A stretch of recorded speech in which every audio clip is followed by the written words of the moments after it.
Hi, welcome to Truth with Tal and Isaac. I'm Tal. I'm Isaac. Episode number 127 coming at you Clap tonight. it up. That's a lot. Yeah, that's a lot. Good job. Thanks Good for work, listening, guys. Thanks, fans. NCAA tournament. Lots of good inside scoop. Top 10 movies of all time. We each have our own lists. No sequels included in that.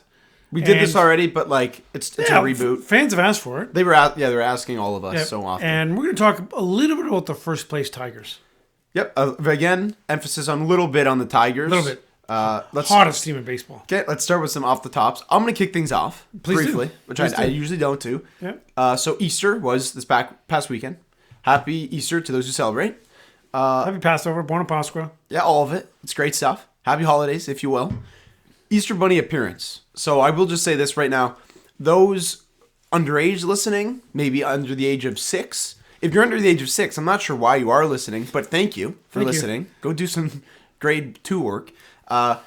Easter Bunny appearance. We're going to talk about the Easter Bunny. Okay. So there was an event that happened, and the Easter Bunny was required, and I'll let you take it from there. So we did the Easter egg hunt in and around our house or villas we had access to for about a decade. Villa? Yeah, villas. Come on, dude. We don't need to say villa. Oh, that's a good word. Okay. That's a little too formal for me. It's really underused. I don't have a tie. I just have a suit jacket. I have a nice vest on underneath my suit jacket. By the way, we're on YouTube, so if you want to watch us in addition to listening, you can do that at the same time. Like Coach Rob, maybe our number one fan, he always watches. Yeah, big fan. Coach Rob. Thanks, Coach Rob. Okay, now let's talk about Easter, right? But we handed it along years ago to Gene and Dan Cochimilio, and they run with it. They have a lot of really nice elements to the Easter egg hunt. Now, one of the crucial elements is the appearance of the Easter Bunny. Right? Some of the older cousins have an idea that it's Uncle Tal. So I go there, I sneak in the front door, I walk around. Sorry, older cousins like 10 and 8. Yeah. Yeah. Colin and Noah, I'm not sure if they've figured it out yet, but Colin and Noah, for those listening, are turning 19. So, yeah, probably in and around when you're listening to this episode. So shout out my guys. Colin and Noah. Shout out my guys, Colin and Noah. They're like my brothers. The boys.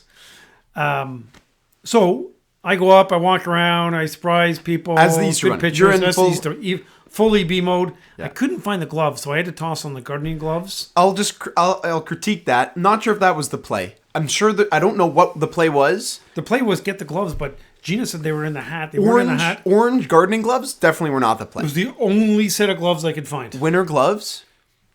I couldn't find them. I probably with the winter hats. Looked through Uncle Dan's pockets. Okay.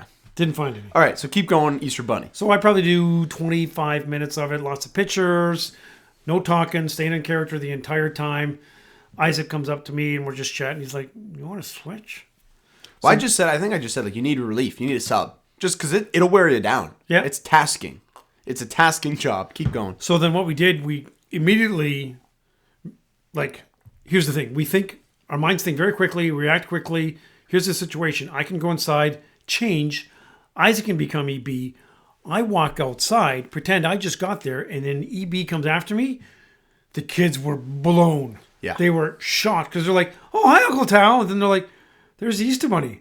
Like even cousin Sergio, who is an OPP officer who does like detective investigation stuff. Let's not get him in trouble. No, okay. Well, he figured it out quickly, but he was shook for a minute. Uh-huh. It was a good move. Yeah, good move. So I just wanted to talk about that. Okay. I didn't know it would be a 3-minute bit, but that's okay.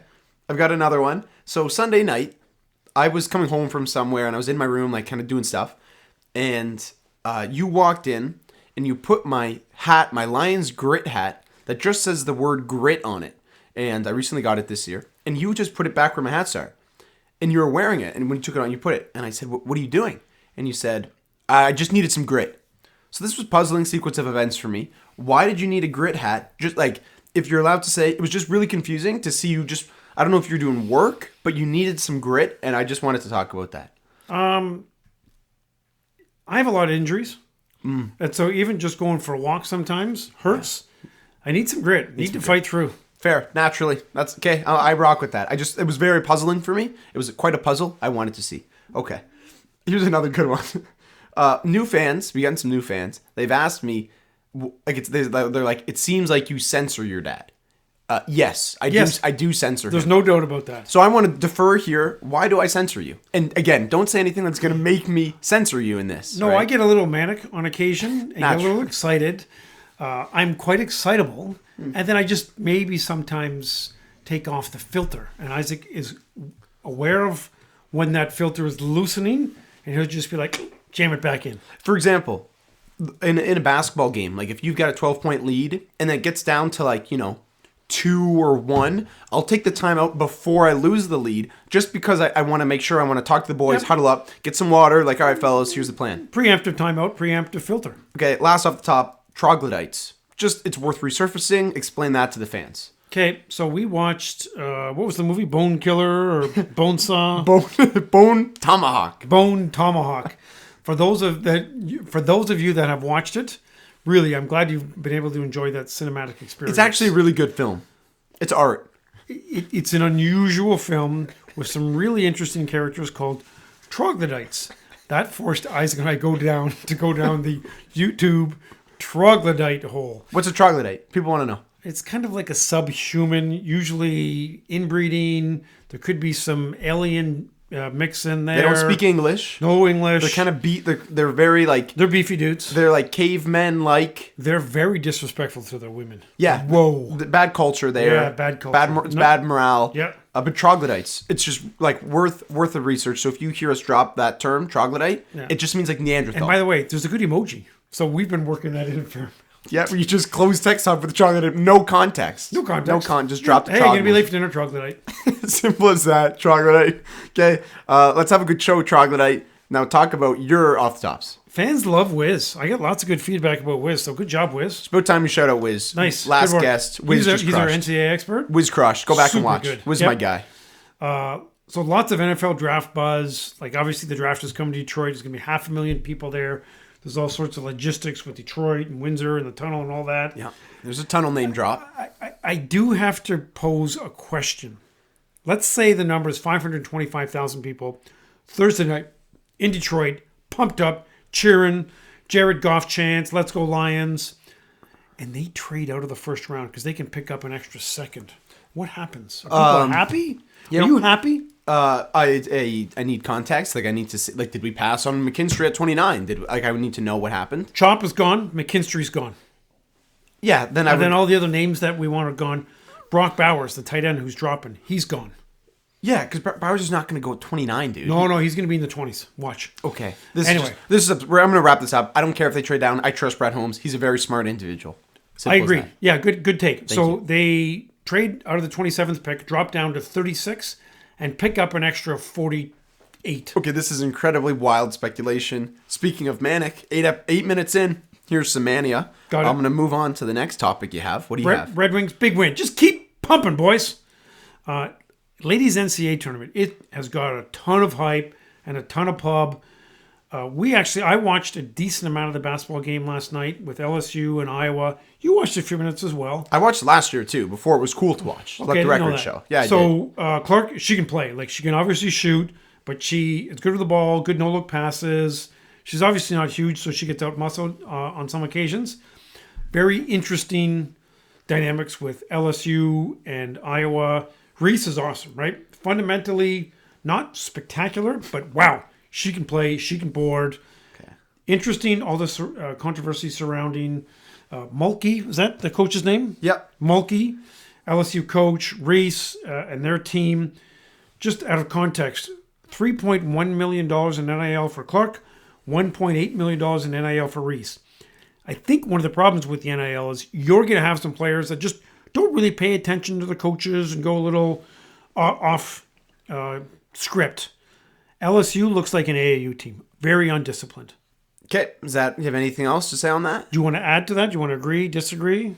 No, I'm glad I watched. I'm looking forward to watching the Final Four. I'll watch Final Four. It's a good rivalry. It's a rivalry. I'm a rivalry guy. So LSU and Iowa, that's a legit rivalry. Big pro with women's basketball, college basketball. You're going to have players staying 3, 4, 5 years at the same school, not the opposite of what's with men's bracket. So you're going to have rivalry, right? This is very similar to the rematch You know last the year. highest paid salary in the WNBA? No. Real question. No, and I'm going to... $250,000. Okay, so that's why you see a lot of people, women, stay for 4 years, especially with NIL now. Oh, they can make a much better coin. You're gonna make a ton here's the more. thing.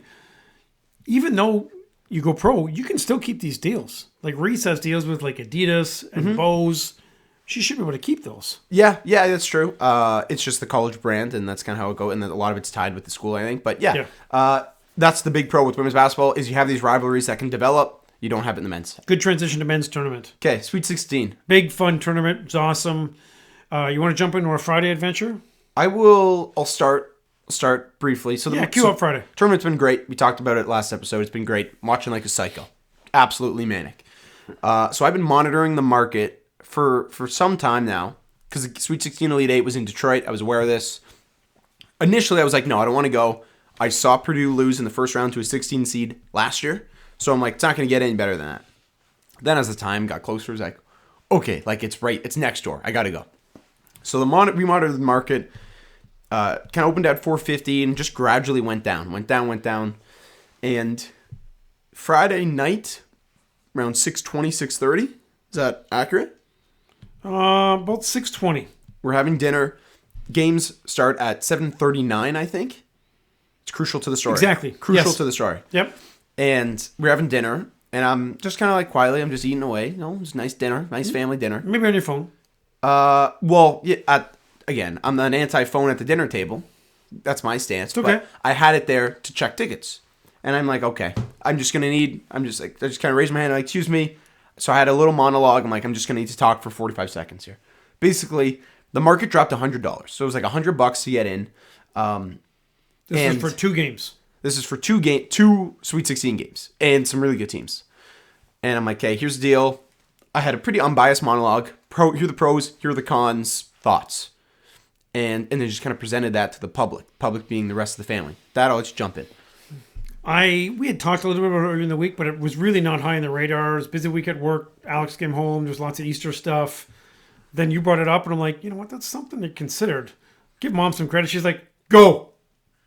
So we're like, let's go. Toss it in the family group chat and see if any buddies want to go.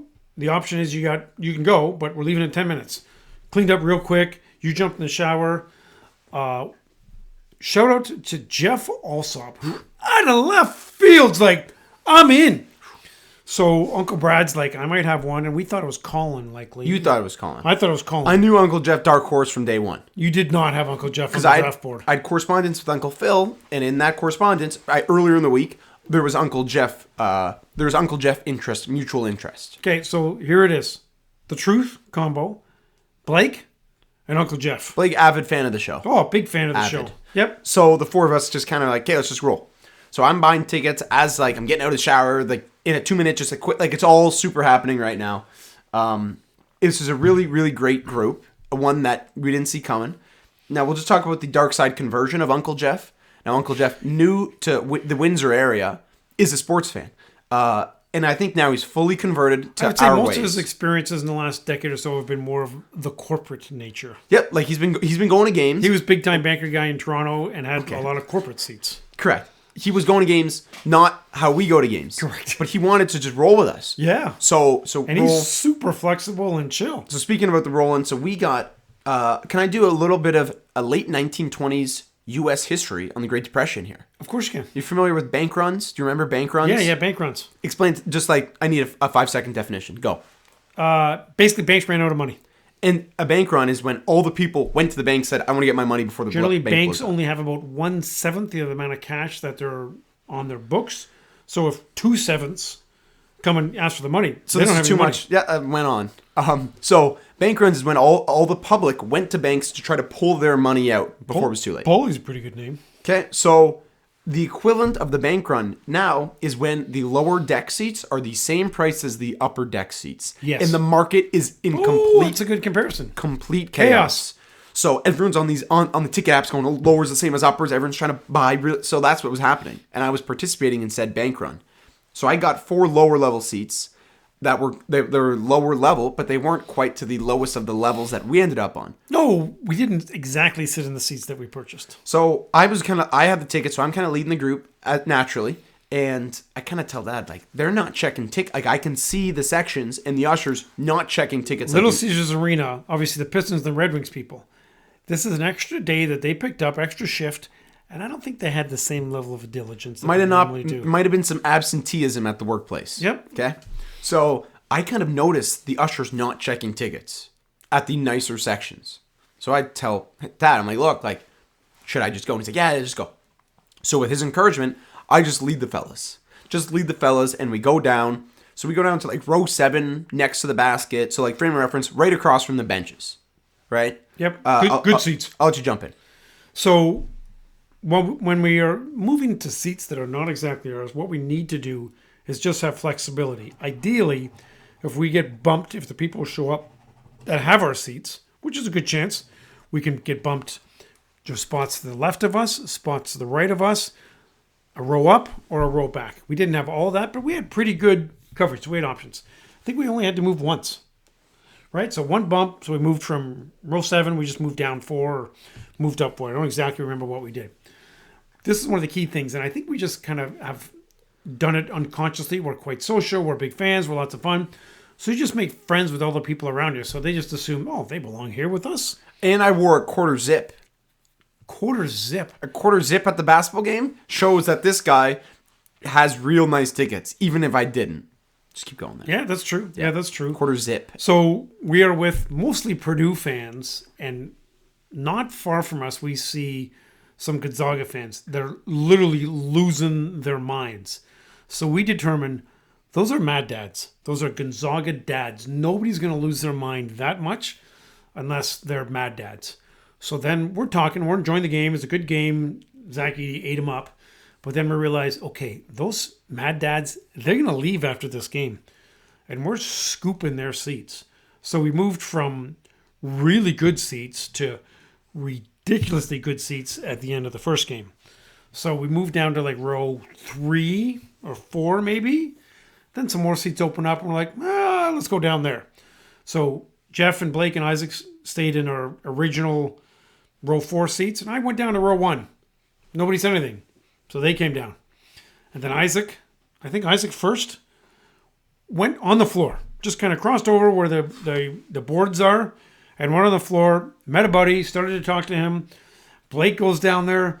Jeff goes down there too. So the three of them are pretty much on the floor. I liked where I was sitting. There was a good dude on my left and a good dude on my right. So now we're on floor seats. And there's not even a price for these seats. These are family seats. These are family seats. But if I had to gather a price, I'm going to say... You couldn't buy them. The dude I befriended was brother of Gonzaga superstar Graham Ike. So we'll shout out Graham there. Had lit it up. Yeah. We're with friends and family.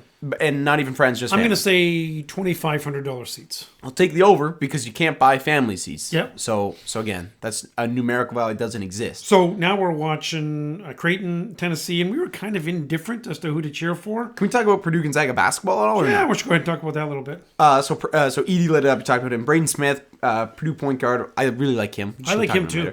Gonzaga shot 32% from deep. Purdue 45% from deep on similar attempts. So that was kind of the ball game there. And Purdue had the best player on the court, as they often do. So Purdue won. It was a really close game, and Gonzaga played well, and they fought. Oh, Gonzaga did. They fought hard. But Purdue pulled away. They ran 3 guys at Edey. Now we're going to go back to the fans and who were sitting around. Sure. So you made friends with Ike's brother. What was his first name? Well, my buddy's name is JJ. JJ, okay. We now follow each other on Instagram. Like, we're boys. Perfect. Yeah. Good dude. Yeah. We were over the chat with Dan Leach from 97 Won the Ticket a little bit. Sorry for clearing my throat a little bit on the mic. That was a mistake on my part. And then Just talk, bro. Just stay with the story. And then there's a dude who's right next to me who's knowledgeable, like pretty athletic looking dude. And we're just chatting away, introduces me to his wife, and we're talking. And then after an hour of talking to him, I said, I'm sorry, I didn't get your name. And he says, Antonio Freeman. And I kind of hesitate. And I'm like, oh, I think I know who this Antonio Freeman is. But I didn't want to say anything. And he kind of looked at me, and I kind of smirked, didn't say anything. He's like, yeah, I'm the guy that played in the NFL for 8 years. So Antonio Freeman, the wide receiver from the Green Bay Packers, who cooked the Lions so often. We were able to chat about that, but really interesting guy to talk to. His perspective on Detroit, staying in Detroit, Campbell. He doesn't love Jordan Love, which I found kind of interesting. But he likes what the Lions are doing, and he said, you got our number now, and you're going to have our number for a while. So that was cool. So we just had a great experience, met interesting people. The fact that we're on the floor is great. and Uncle Jeff had a blast. And then I think we have to finish with our night and how that went. Sure. So I'll jump in. So Creighton, Tennessee, really good, fun basketball. Creighton is a very likable team to watch. So is Tennessee. We'll talk about Dalton, Kennett, DK. Had a great Sweet 16 and an unreal Elite 8 game, which we'll talk about. Both teams shot really great. Tennessee just put together stops down the stretch. So Tennessee pulled away. They were the better team. So towards the end of the night, one of the main cons of going for him was, like, I expected to be home around 1 a.m. No, his bedtime is like 7:30 p.m. Like we're recording right now, and we were pushing it. Like it's like 8 p.m. now. He's on fumes. Let's be really clear. I go to bed at around 10. I'll take whatever the under/over is before 10. Well, listen. And when you nap, sometimes I have an appetizer. When you nap from 8 to 9:45, and then I'm watching ball, and I'll like grunt after like during a game or something, and okay, I'm going to bed. And you go up and go to bed. So it doesn't count if you go to bed at 10 if you sleep for 2 hours before. Right? See how that's true, but an appetizer is okay. Okay. Yeah, it's fine. It's just fraud. Okay, so towards the end of the night, Uncle Jeff throws out the idea of getting Coney dogs, which I don't really do. Like, I just, it's not in my Detroit routine. Our routine is we stop at the sketchy McDonald's. Yep. And usually grab some stuff there. Yeah, we sometimes. Do you know which McDonald's that is? Yeah, I do. Okay. It's enough. So, close to getting banned. They're right there pushing it. Sorry, McDonald's. Big fan of the cones. $1 cones in the summer. Back to the story. Coney dogs. Uncle Jeff wanted Coney dogs in Detroit. And like, we're all game for it. And then we go to Coney dogs, and it's just like absolute. We won't use a word that it's just. I'll just say it's the word chaos is in there. Pandemonium. But like it was essentially a war zone in that Coney dog place at 1 a.m. You could just picture it. So we were in there and had great Coney dogs. It was great service, it was great stuff. So we got home at a reasonable hour, and then yeah, that was it. That was great stuff. What do you have? That was good. Okay. Do you have anything else? Why don't you jump into the Sunday game because you went there too? Okay, so initially I didn't want to go to the Elite 8 because I just watched Sweet 16 and it was great. But then the market doesn't lie, and it kept dropping. So it started at 145 again. Crucial to the story. Went down to 51. I'd been monitoring. Went down to 51. And I did not think it was good. If you think about that, $51 to see Purdue versus Tennessee, 1 versus 2. Like, this is a huge, maybe the two best players in the country. And it went back up. It went back up a little bit. But then a couple outliers dropped at 51 again. So I'm like, okay, it's not going to get any lower. So I bought those. Went with Braden, exact same outfit on Friday to replicate the vibes. Nice. Mom washed it, so it's all good. Good. So we sit essentially the exact same seats we were at for Purdue Gonzaga. Like that row 7, right by the basket across from the bench. Seats. Great seats. Dom met up with us. Shout out that we drove with Dom, and then we split up, and then he reconvened. Met two little dudes. You'll like this. I didn't tell you about this. I have them around 12 and 8 years old that were next to us that were just incredibly amused by our antics because we're going for essentially whoever has the ball is kind of how we watch these late games. You're watching basketball plays. So we're just kind of going nuts and cheering, and we didn't make a sign, but we thought of the idea to make a sign that said Happy Easter Zachary. So it's not really funny, but it's funny because it's unfunny. Why Zachary? This is for Edey. Why Zachary, not Zach? And Easter because it's Easter Sunday. So whenever he's at the stripe, like we're just yelling, have an Easter, Zach. Let's go. Big Easter game for Zach. Easter dinner, Zach. And these kids were just super amused. We're just going nuts the whole time. So we meet them. We talk to them a bit. Purdue fans? They were Michigan. They're actually Michigan State fans, little guys, rooting for Purdue. And they were great. They were great little dudes that were entertained. Phenomenal seats, same views game 1. And then the actual game itself. DK goes for 37, and every miss rimmed out. And Edey goes for career high 40 and 16. So just these two guys going back and forth. I'll let you talk about because you watched the game, I think. So I watched a good amount of it. Yeah, they were awesome. Great game to watch from TV and in person. That's the nice thing about college basketball. The atmosphere, the fans, they're real fans, right? Like professional sporting events, you generally don't have that level of atmosphere and energy. Lions, that's a whole separate occasion. That's a whole separate situation. That's passionate fans. Do you know if Final Four or any NCAA stuff is coming to Detroit next year? Not next year, but like in 26 or something, the Final Four is in Detroit. So where are we going to watch stuff in 2025? Like Columbus or something? Dom's already looked. It's somewhere close to, I think it's like Cleveland, round 1. There's going to be places. Okay, we're going to Cleveland. And Dave Main is he wants to join us. He's like, man, you should have called me. I'm like, we decided literally at 6:30. Yeah, sorry, Dave. Sorry, Maynard. So I have a good stat here. Yeah. Edey scored 40 of his team's 72. Kennett scored 37 of his team's 66. So this both equals 56% of their team's points. Each guy. Ooh, that's a good stat. No. Here's the cool part of it. This is the first time that 2 opposing players scored at least half their team's points in NCAA tournament history. Oh, that's a great stat. Yep. So that was pretty cool there. So we saw them just going back and forth. Outlier. Yep. That's what I got. Great stuff, March Madness. Looking forward to the Final Four. Real quick, who you got in the finals? Favorites? Yeah, so you've got Purdue and NC State. Where are you on that? Listen, I like NC State's big guy, but Cheeseburger, he's not stopping Edey. Here's the thing. This is easy to pick. Purdue's favored by 8.5. I'm going with them. UConn's favored by 11.5. I got to go with them too. 2 number ones. UConn is going to be favored, but I'm going to run with Purdue. I like that. Winning actually. it all. Yeah. So you talked about Edey. Edey versus NC State will be interesting. I'm going to ask you a question. I'm going to give you a hint. Okay. The year is 1968. The last player to average 30 points and 15 rebounds entering the Final Four. Like throughout the tournament, they averaged 30 and 15. It happened in 68 was the last time. Who did this? Kareem? Sorry, Lou Alcindor? No. Elvin Hayes. Oh. Was the last dude. Tough one. Go 30 and 15 throughout the tournament. So Okay. Edey's pretty a historic company. UConn, Alabama, that'll be interesting. I feel like UConn will pick them apart. And then you've got UConn, Purdue in the finals theoretically, which would be great. People won't like that. It'll be a pick 'em. It'll probably be 3-point favored by UConn, but I like Purdue. It'll be a lot of fun. And go Big Ten. Yeah, sure, go Big Ten. Okay, top 10 movies. I'll let you set this up. Okay, so movies are great. We love movies. Youngblood actually watches more movies than I do, but I appreciate movies. And again, I come from a slightly different genre. So we decided to run it back. Wait. What does that mean? I'm old. You're not. I was born in the 60s. You were born in the 2000s. Yeah. Okay? So you didn't grow up with Ferris. I did. Okay. So anyway. Do you need help? No. We just have different perspectives on how we viewed movies, right? Because movies that I saw when I was 15, you saw when you were 8, 35 years later. Yep, fact. Okay. No sequels, no series, none of that stuff. So no Godfather, no Star Wars, no Rockies, Avengers, no Rockies, no none of Dunes. that good stuff. No. So it's very it's just an informal, unofficial list. Yeah. So I'll let you talk about some honor. I cheat a bit. You'll see. I have some honorable mentions. It's so hard. I've got a few honorable mentions. I'll throw them out.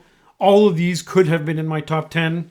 I just didn't think of them first. So honorable mentions: Breakfast Club, Dances with Wolves, which at the time it was. When is the last time you watched that? Oh, I haven't watched it for a long. You know what? I watched it during COVID. What? Yeah, I watched it during COVID. Okay. It's good. And Mom and I went out on a date not long after it came. Anyway, Fight Club, Yeah. Few Good Men, Arrival, which I really liked. I saw some of that the other day. That was pretty cool. Yeah. And Inception. Okay. That's my honorable mentions. What do you got? When's the last time you watched Inception? It's a little while, but Theaters. If What's you that? saw it in theaters. I saw it in a basement. Okay. I don't know about that. I'll call Cap on these because he'll if I didn't call him out, he would say Casablanca. So on honorable mentions, Step Brothers. Now, I don't like Step Brothers. Is tough to rank next to Shawshank. Yeah, but you need comedy. So I've thrown Step Brothers just it's in the mix. It's my favorite comedy. Fury. Watch that pretty often. Was that last night we watched something? Last night. Yeah, where it's the game ended and 10 minutes of Fury, right? Got to see the SS Battalion. I had an appetizer, so I was able to stay up a little late. Interstellar, borderline top 10. Oh, yeah. You know what? That's great. Big Interstellar guy. Goodfellas, great. That's kind of like Shadow Godfather because you can't have that. And then I cheat here. Moneyball and Air are kind of 2 movies that I view the same way. Moneyball I've seen 12 times. Air I've seen probably 4 times. But they're both in the same. I love both those movies. Funny, Urban didn't love Air. Because it was not enough, Jordan? It was not completely accurate. Again, so I'm glad you brought that up. So a lot of people, most people have this kind of view, and I get it, going into movies that are an adaptation of a book or real life stuff. It's going to be a little nerdy, this bit here, but it's a good point. that if it's not, like, they want to see it accurate. They want to see how accurate it is. Whereas me personally, I couldn't care less about how accurate it is. Is the movie entertaining? I sit down to watch a movie as a single organ, right? Just look at it and see, nothing else. MJ didn't start wearing Jordans right away. That's the deal with Urban. Yeah, so like, for example, Cool Runnings. Cool Runnings, not historically accurate. As a single... What? It was fun. That's where I'm at. You're talking, right? Preaching to the choir. As a single film, watch down. I don't care if it's accurate. I just like to watch it as its own thing. Agreed. And through everything else. So that's why. That's Any other honorables? No, that's all I got. Honorables. Number one is Shawshank, right? Like, why would you start 1 to 10? Oh, that's not how like lists work. yeah, that's bad. Anyway, Unbelievable. number 10. No. Fair. No. Do Shawshank. Okay, Shawshank's number one, just to get that out of the way, because it's, that's like some of the fans that might skip the next part because they just want to know who my number one is. I got number 10. I got Ferris. I love it. It made such a difference to our childhood, and it's still fun to watch. Okay, back to Shawshank. Shawshank is my one as well. So good. One in this ranking, right? Like in actual, like I'd have Die Hard ahead of it. I would have a couple Star Wars movies maybe ahead of it. Shawshank's great. So Shawshank, again, like to talk about that all the time. Yep. Ferris. I don't love it as much as you. Like it's good. I really like it. But I didn't grow up watching it in the 80s, right? Mm-hmm. So there's the thing there. Dead Poet Society is my 10. What? Is it 9? Dead Poet Society, my 9. Okay, talk about it. This is my biopic. It's great, right? Like, just think about, like, all of us ideally were impacted by teachers in some way. Shout out Mom, she's a teacher. And I think about, like, Mr. Creed, who had a significant impact, Mr. Mershak, and Mom. Like, she influences people all the time. And she is Dead Poet Society for a lot of kids. Yeah, Dead Poet Society, just like, and I'm in all these English nerdy poetry classes, and I don't really fit in, but I just remember Robin Williams says, and he's got the really good quote, that's like my favorite of the movie, obviously Carpe Diem, but he talks about like, medicine, lawyer, math, and noble pursuits in life, but poetry, English, literature, writing, like romance, that's the stuff so that was really good stuff. Dead Poet Society, love it. Cool. My 9, Warrior. Oh, good one. I'm surprised, I'm shocked you don't have it. I thought about it, yeah. So Warrior is MMA movie, but like is really not like, it's really just like a family brother movie kind of thing. It's awesome. It's a pretty good fight scene. In the fights when he breaks that guy's collarbone, it's really good too. Yeah, that was good. Watch Warrior. It's great stuff. That's my 9. What do you have? I have Step Brothers. Needed a comedy in there. That's just funny. Like, and you were late to Step Brothers. I was a little late to the party, yeah. Okay, 8, Manchester by the Sea. Have you seen Manchester by the Sea? Yep. What do you know of it? I don't really know what I'm supposed to do now when he's losing his crap. That was good. Okay, yeah.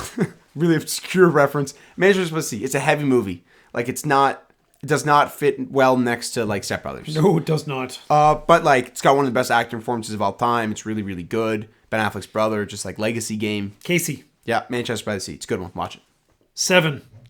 You have 7 at 7? I have 7 at 7. That's such a troglodyte thing to do. Okay, talk about 7. Actually, it's really good. Like, it's enjoyable, and I was scared. Like, there's not a lot of movies that scare me. When it came out, I'm like, man, what if somebody kidnaps Daniela? What am I going to do? Yeah, like, it was so good. And that was a little bit early Spacey when people didn't really know a lot about him. He played a good crazy guy. Well, it was after Usual Suspects, but it was before American Beauty. Yeah. And it was before he got in trouble for doing all this stuff. But now he's innocent, so whatever. He got proved innocent in the court of law. Did he really? Yeah, he did, multiple times. Oh, okay. So it's really confusing. 7, Good Will Hunting. That's my biopic. Yeah, that's good. Just all your buddies, like every dude will just like this movie and just say like... How you like them apples? Repeat so many lines in this movie. So Good Will Hunting is one that I think about a lot. I love Good Will Hunting. For sure. Okay, yeah. American History X. When's the last time you watched this? COVID. Like, I saw it not that long ago. Maybe just before COVID. It's a great movie. It is. It really is. It's just never on here. It's not in the rotation. I don't really know why. Do we own it? No. I'd like to watch that again. Yeah, I hope so. It's your 6th favorite movie ever. It's really good. Yeah. Okay, so I cheat here. Inglourious Bastards, Django Unchained, Pulp Fiction are all 6. Okay, that's good. I had to, like, all these movies I view the same. Of those 3, what would you say is your favorite? Inglourious Bastards. Because Pulp Fiction, Django. I'm going to say Inglourious Bastards. Yeah, that's a good one. I love all Killing those. Nazis is always good. Yeah. Watch, like, those 3, I get a little basic, whatever. They're sweet. I love them. Sorry. Okay, I might have violated something here. Did you put, like, Rocky? No, but Silence of the Lambs. Oh, no, that's fair game. Okay, good. Silence of the Lambs is so good. Like, if you don't think it's good, then you don't watch movies. Or you're a cannibal. Oh, yeah, I guess And you're you know, cannibal. like the anti-cannibal stance in the film. Yeah. Do you have anything else on Silence? No, it's good. Watch it. Okay. Gladiator, 5. Oh, yeah, that's good. Gladiator, super rewatchable. Put it on all the time. Yeah. So many good bits. The I Maximus Decimus Meridius scene, I probably watch, I'll call it bi-weekly. Love Gladiator. I was going to cheat and put Spartacus next to it because I really, really like the 1960 version of Spartacus. But Gladiator 5 is sweet. Okay, what do you have 4? Moneyball. Wow, you have money. Okay, talk about this. I was late to the Moneyball scene as well. Youngblood pushed it to me, but now you watch it over and over again, and it's really good. Wait a second, that's my 5. What did you... So, Or okay, 8. just for context for the readers. Oh, No. I'm going to go for a minute. I can't even understand this. So the way I wrote my top 10 movies, you could guess. I did a list, 1, 2, 3, and I just put 1 and then the movie, 2 and then the movie. Looking at his list, it's a collection of maybe 15 movies, all spaced out, spanning 4 lines, with no numbers associated to any movie. So there's no order, there's no anything. So I'll let you try to explain that. What? I don't even understand. And no. And next to Step Brothers, you just wrote, need a comedy. What is that supposed to mean, need a comedy? I don't You even... toss in a comedy there. You spelled... Okay, I'll talk about that. You spelled that so wrong. Oppenheimer. You spelled Oppenheimer wrong 4 different times in one word. Okay, talk about whatever movie you want to. I don't even understand. Moneyball's good. You should watch it. And Brad Pitt does a great job. Okay, talk about another favorite movie. How about Oppenheimer? Yeah. It's very similar to Oppenheimer. Stop, dude. Just talk about Oppie. It's really well done. And I'm glad it got lots of hype. And I'm glad it got lots of awards because it's historically, I think, pretty accurate. We don't really know because we weren't there. But it just made such a big difference in terms of the war. But also it showed like government corruption. Like you could debate all sorts of things that the bomb shouldn't be made for a lot of reasons. But once they had to spend that much money in 1941, 42, 43, 44, they're like, we're building this bomb and we're dropping it. They dropped 2 of them and it changed the war and it changed society. Really, it did. Yeah, Oppenheimer. I have Oppenheimer at 4. And you're going to like recency bias. No, when I've seen this as much as I've seen... Oh, no, as soon as we watched it, we're like, this is one of the best movies ever. And like I've seen this enough time. Like I've probably seen it in its entirety, honestly, maybe 5 or 6 times. Rotten Tomatoes, whatever, is it super high? I would Yeah, assume. it's not as high as I think it should be. But yeah, it's got really great rankings. Okay, what do you have next? The Shining. Okay. Again, think about genre for me. It was a big deal. All work and no play made Jack a very dull boy. Okay. He did a great job, and I read the book, watched the movie. So I don't love The Shining. So try to sell me on it. It's a little too... It's out there but me. think about the time, right? This was done like early 80s. 1980, I think. I was probably 12 or 13 when I first watched it. That was a lot. Like, it was a lot for me to watch. And again, I enjoyed it then and I enjoy it now. Here's Johnny. 1980, I was right. Okay, good call. Yeah, I don't like it's not I shouldn't like I want to like it more than I should. It's kind of where I'm at. Whatever, I don't love it. Yeah, I loved it in 1982 or 83 whenever I first saw it, and it's always been there. Okay, 3, I'd Get Out. Oh, this is my good. So I saw this in theaters. I guess this might be my version of The Shining in a way. I love Get Out. I've seen this. I don't think Get Out gets as much press as it should because it's awesome. It doesn't. I've seen this as much as I've seen, Die Hard and Shawshank probably. Like it's right. That much? Yeah, it might be third behind those two in its entirety, like not including the Rockies. I love Get Out. It's awesome. It's got like one of the best screenplays ever. Just go watch Get Out. I talk about it a lot, but I love it. Okay, Life is Beautiful. Haven't watched it a lot, but just need to understand historical context, the war, and again, I saw it with Mom a long time ago. It's a really well done movie. Yeah, so would that be 2 behind Shawshank? Yeah. Okay, so my 2 behind Shawshank in this ranking would be Cuckoo's Nest. One Flew Over Cuckoo's Nest. Oh, yeah, that's a good one. Love this. Like I saw this when I was young. I've done papers on it. I've done so much with it. I really, really like Cuckoo's Nest. And it's aged really, really well in a lot of ways. From what I hear, I love Cuckoo's Nest. It's great. Watch it. Came out in 75, but like it could come out today and it would win 8 Oscars. Like I think it's that good, and it's aged that well. So that's what I got. Now I'll let you talk about the Tigers. Okay, we get Tigers. Talk about Tigers just for a couple of minutes. So here's the deal: like Detroit is a great sports city, but you just have to not suck, right? And then the fans are going to be behind you. You watch if the Tigers stay hot, and they're going to stay hot for the first couple of weeks because they play poop teams. I really hope they keep some momentum and play meaningful games in September. because that's always the goal.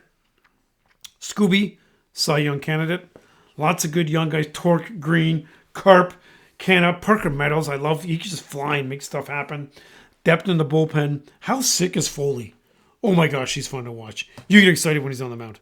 Tell me you do. Yeah, like I love the Tigers. I'm not talking about the Tigers because I recognize that no one cares about baseball. Some people do. Listen, couple questions. One, are the Tigers going to win the division? Yes or no? No, Will they play meaningful games in September? probably not. Oh, don't say that. Like I'm gonna have. I'm not gonna bank on this Tigers team led some- by Javi Baez. See, some of the old fans are getting excited now. Like, I wore my Tiger cufflinks today and was texting people that I hadn't texted since the JV days. Shout out Dave Boyd. Come on, Tigers. Let's just go get them. Detroit will be behind you. Windsor will be behind you. Just win some freaking games. Yeah, like I've watched or listened to every second of their first 3 games so far, 4 games. I watched a lot of spring training. I love the Tigers. I watch them so much. I watch them more than I watch any other team. That's a fact. I'd like to. Cincinnati thinks they have a better opening day than Detroit. I'd like to talk to One somebody. dude you talked to in Cincinnati said this? No, I'd like to talk to somebody who's unbiased, who's been to a Cincinnati opening day to tell us if it compares to Detroit, because I don't think it is. Okay, well, I'll be there, and hopefully you will, but I don't think you will. I might. Okay. Do you have anything else to talk about? So the Tigers, like I love the Tigers. Again, I just don't have notes on them because I don't like getting my expectations high. And again, Hottest team in baseball. that's not even. I don't even know if that was funny 20 years ago. I Not keep 20. telling about Mom 20. for a long 18. time. In 2006, she looked at the standings and said, "You're actually not lying. You're telling the truth." Okay. If anything else to wrap this up. Got nothing else. Okay. All right. So say goodbye to the fans. Bye, fans. Thanks for support. See you soon.